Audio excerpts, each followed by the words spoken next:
South Korea's president, insert president's name, has made a significant announcement today, choosing to lift the country's martial law.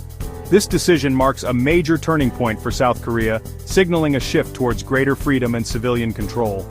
The announcement comes after insert number days/months/years of martial law in South Korea, a period marked by increased military presence and restrictions on civil liberties. The move has been met with mixed reactions from both within South Korea and internationally.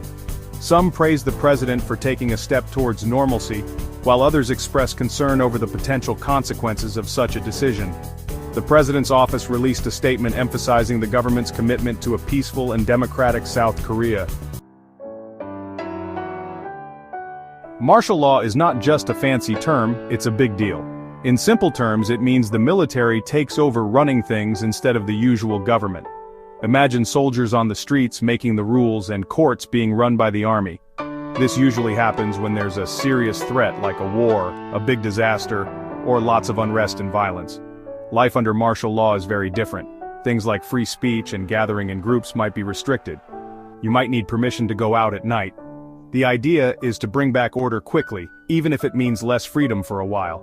But it's a temporary measure.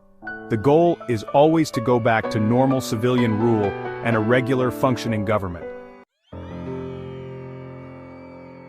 President, insert president's name, cited several reasons for his decision to lift martial law. He highlighted the improving security situation within South Korea, stating that the initial threats that led to the implementation of martial law have significantly diminished.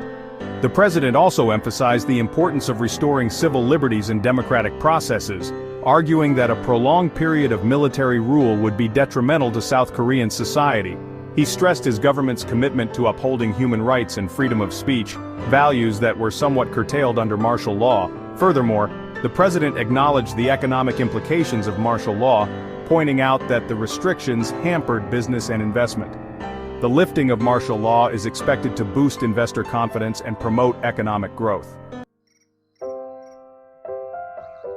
The international community has responded to South Korea's decision with a mixture of optimism and caution. Neighboring countries particularly are watching closely, hoping for continued stability in the region. The United Nations has released a statement acknowledging the South Korean government's decision and urging a peaceful transition back to full civilian rule. Human rights organizations around the world have lauded the move, seeing it as a victory for democracy and individual freedoms. However, some analysts express concern about the potential for instability during this transitional phase. They argue that a hasty withdrawal of military presence could create a security vacuum and potentially lead to a resurgence of the threats that initially necessitated martial law.